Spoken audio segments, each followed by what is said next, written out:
Hello everyone, आपके अपने YouTube channel exam warrior classes में आप सभी का स्वागत है। आज है 19 मई।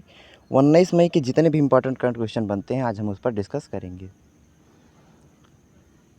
आज का हमारा पहला क्वेश्चन है, किस संस्थान ने हल्के कार्बन फोम बैटरियों का विकास किया है? तो अभी हाल ही में किस संस्थान ने हल्के फोम वाली बैटरियों का विकास किया है? तो उन्नत सामग्री और प्रक्रिया अनुसंधान संस्थान ने इसे विकसित किया है। अब ये क्या है और ये कहाँ है? तो यह इंडस्ट्री जो है भोपाल में स्थित है। भोपाल में स्थित है। Advanced materials and process research institute में काम करने वाले शोधकर्ताओं ने हल्के कार्बन फोम वाली बैटरियों का विकास किया है, जो लेड एसिड बैटरी से लेड ग्रिड को बदलने की क्षमता रखती है। कार्बन फोम बनाने में आसान है, गैस विषैले और लागत प्रभावी है। सामग्री का उपयोग गर्मी सिंक, विद्युत चुम्बकीय परीक्षण और अन्य अनुप्रयोगों के उत्पादन के लिए किया जा सकता है। कार्बन फोम बैटरियों में एक लंबा जीवन चक्र होता है और इसे उन्नत बैटरी की 1/3 लागत में ही बनाया जा सकता है। अगला है, सशस्त्र सेना दिवस कब मनाया जाता है? तो सशस्त्र सेना दिवस जो है वह मई के तीसरे शनिवार को मनाया जाता है। तो यह मई के तीसरे शनिवार को मनाया जाता है, जो कि संयुक्त राज्य अमेरिका द्वारा सशस्त्र सेना दिवस यानी कि घोषणा की गई। यह दिन जो है 16 मई 2020 को पड़ा है। अभी 16 मई 2020 को शनिवार था। इस दिन को उन पुरुषों और महिलाओं को श्रद्धांजलि देने के लिए चिन्हित किया गया है जिन्होंने संयुक्त राज्य सशस्त्र बल में सेवा की है। इस दिन को संयुक्त रूप में अमेरिकी सेना की 6 शाखाओं द्वारा मनाया जाता है। 1961 में जॉन एफ कैनेडी द्वारा सशस्त्र सेना दिवस को राष्ट्रीय अवकाश के रूप में घोषित किया गया था। अगला है, हाल ही में किस संस्थान ने समर्थ को लागू किया है? अभी हाल ही में किस संस्थान ने समर्थ को लागू किया है? तो भी IIT कुरुक्षेत्र ने इसे लागू किया है। अब यह राष्ट्रीय औद्योगिक संस्थान कुरुक्षेत्र के उद्यम संस्थान योजना सॉफ्टवेयर समर्थ को भी लागू करता है। सॉफ्टवेयर संस्थान के संचालक को स्वचालित करेगा, जो राष्ट्रीय महत्व के 30 संस्थाओं में से एक है। कार्यक्रम बेहतर सूचना प्रबंधन और विभिन्न उद्देश्यों के लिए सूचना का एक मानव संसाधन विकास मंत्रालय ने सूचना और समाचार प्रौद्योगिकी योजना NMEICT में राष्ट्रीय शिक्षा मिशन के तहत एक ई-गवर्नेंस प्लेटफार्म समर्थ यानी कि इंटरप्राइजेज रिसोर्स प्लानिंग ERP विकसित किया है। अगला है, सिक्किम राज्य दिवस। सिक्किम राज्य दिवस कब मनाया जाता है? तो सिक्किम राज्य दिवस जो है वह 16 मई को मनाया जाता है। सिक्किम राज्य दिवस जो है वह 16 मई को मनाया जाता है। अब सिक्किम राज्य दिवस जो है वह हर साल 16 मई को मनाया जाता है, क्योंकि इस दिन 1975 में सिक्किम भारतीय संघ का 22वां राज्य बना था। इसे बहुत ही इम्पोर्टेंट है याद रखना कि सिक्किम जो है यह भारतीय संघ का 22वां राज्य 1975 में बना था। सिक्किम साम्राज्य की स्थापना 17वीं शताब्दी में नामग्याल राजवंश द्वारा की गई थी। किसके द्वारा की गई थी? तो नामग्याल राजवंश द्वारा की गई थी।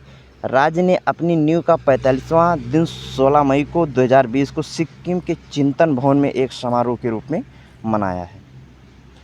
अगला है, ई लर्निंग के प्रचार के लिए किस राज्य या केंद्र शासित प्रदेश में समग्र शिक्षा कार्यक्रम शुरू किया गया है?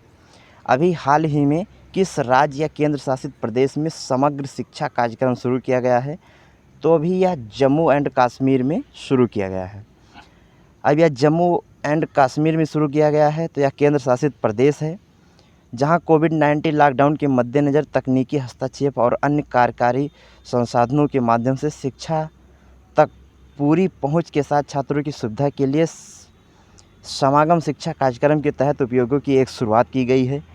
इन उपयोगों में DD कश्मीर और स्थानीय केबल नेटवर्क पर tele classes, GK knowledge network का उपयोग करके वीडियो लेक्चर्स, रिपोर्टरी, ऑनलाइन क्लासेस शामिल हैं। जिसमें स्वतंत्र रूप से उपलब्ध एप्लीकेशन जैसे जूम, ई पाठशाला और दीक्षा का उपयोग करते हुए व्यावसायिक कक्षाएं एवं विशेष संपादकों के माध्यम से विशेष ज़रूरतें बच्चों तक पहुंचाई जा रही हैं, जिसमें व्हाट्सएप भी शामिल है। व्हाट्सएप के माध्यम से भी बच्चों को शिक्षा दी जा रही है। अगला है भौगोलिक संकेत जीआई टैग सोहराई खोर पेंटिंग किस राज्य से संबंधित है? तो यह जो है झारखंड राज्य से संबंधित है।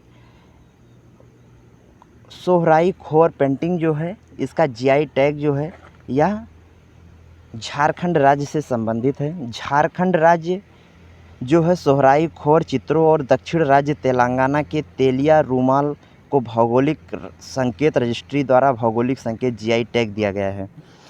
यानी कि जो सोहराई खोर है इसे झारखंड द्वारा और तेलिया रुमाल को तेलंगाना द्वारा जीआई टैग दिया गया है। भौगोलिक संकेत रजिस्ट्री का मुख्यालय जो है वह चेन्नई तमिलनाडु में स्थित है। पेंटिंग के लिए आवेदन सोहराई कला महिला विकास सहयोग समिति लिमिटेड द्वारा किया गया था और तेलिया रुमाल के लिए आवेदन पुट्टुपक्का हैंडलूम कलकरस के कंसोर्टियम द्वारा किया गया था। सोहराई खोर पेंटिंग एक पारंपरिक और कर्मकांडी भित्ति कला है जो झारखंड राज्य के हजारीबाग जिले के क्षेत्र में स्थानीय और प्राकृतिक रूप में विभिन्न रंगों की मिट्टियों का प्रयोग करके स्थानीय फसल और शादी के मौसम के दौरान स्थानीय आदिवासी महिलाओं द्वारा अभ्यास करके किया जाता है। अगला है किस संस्थान ने इंजेक्टेबल सिल्क फाइब्रोइन आधारित हाइड्रोजेल विकसित किया है? तो भी हाल ही में जवाहरलाल नेहरू उन्नत वैज्ञानिक अनुसंधान केंद्र द्वारा इसे विकसित किया गया है। जवाहरलाल नेहरू उन्नत वैज्ञानिक अनुसंधान केंद्र मधुमेह के रोगियों को निरंतर इंसुलिन प्रदान करने के लिए इंजेक्टेबल सिल्क फाइब्रोइन अघुलनशील प्रोटीन है आधारित हाइड्रोजेल विकसित किया है। हाइड्रोजेल को बायोकेमिकल एडिटिव्स का उपयोग करके विकसित किया गया है। जेल का पहली बार चूहों में सफल परीक्षण किया गया था। हाइड्रोजेल एक बहुलक श्रृंखला नेटवर्क है और यह पॉलीविनाइल एल्कोहल, सोडियम पॉलीक्रिलेट, एक्रिलाट पॉलीमर और कोपोलीमर से बना होता है। अगला है पहले तटरक्षक अपतटीय गश्ती पोत का नाम क्या है? तो जो पहला तटरक्षक अपतटीय गश्ती पोत है इसका नाम है ICGS सचेत। इसका क्या नाम है? ICGS सचेत। अब यह जो है पहला पोत है सचेत पहला तटरक्षक तटीय गश्ती पोत है और यह तटरक्षक तटीय गश्ती पोत जो है वह CGOPV परियोजना के तहत 5000 में से एक है।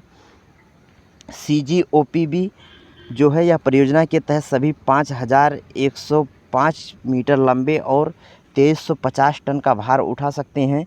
इस जहाज़ को गोवा शिपयार्ड लिमिटेड GSL द्वारा स्वदेशी रूप में डिज़ाइन और निर्मित किया गया है और इसे अत्याधुनिक नेविगेशन और संचार उपकरणों से सुसज्जित किया गया है। यह भारतीय समुद्री इतिहास में पहली बार है कि किसी जहाज़ को डिजिटल माध्यम से चालू किया जा रहा है। यह पूरे भारतीय इतिहास में पहली बार है जिसे डिजिटल माध्यम के रूप में चालू किया जा रहा है। अगला है किस मंत्रालय ने गोअल कार्यक्रम शुरू किया है? किस मंत्रालय ने गोअल कार्यक्रम शुरू किया है?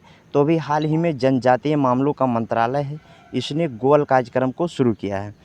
अब गोअल कार्यक्रम जो है यह मंत्रालय जो है सोशल मीडिया दिग्गज फेसबुक के साथ मिलकर गोअल कार्यक्रम को शुरू करने जा रहा है। गोअल शब्द का अर्थ है गोइंग ऑनलाइन एज लीडर्स। गोअल शब्द का अर्थ जो है वह है गोइंग ऑनलाइन एज लीडर्स। यह कार्यक्रम का उद्देश्य आदिवासी युवाओं एवं महिलाओं को डिजिटल मोड के माध्यम से शिक्षा प्रदान करना है और वे 3 प्रमुख पहलुओं पर जोर देंगे जो डिजिटल साक्षरता, जीवन कौशल और नेतृत्व में उद्यमिता देगा। वर्तमान चरण में कार्यक्रम जो है 5000 आदिवासी युवाओं को सशक्त एवं सशक्ति प्रदान करेगा। अगला है राजीव गांधी किसान न्याय योजना किस राज्य में शुरू होगी? तो राजीव गांधी किसान न्याय योजना जो है यह छत्तीसगढ़ राज्य में शुरू होगी।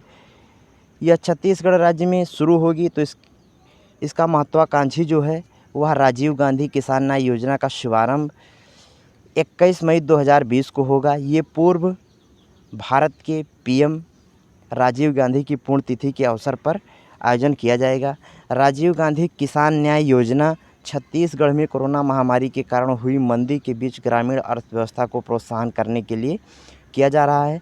इस योजना के तहत छत्तीसगढ़ सरकार किसानों के बैंक खातों में डीबीटी के माध्यम से अनुदान राशि को सीधे हस्तांतरित करने के लिए राज्य ग्रामीण अर्थव्यवस्था में 51,000 करोड़ रुपए खर्च करेगी। छत्तीसगढ़ राज्य सरकार ने बजट 2020-21 में इस योजना का प्रावधान किया था।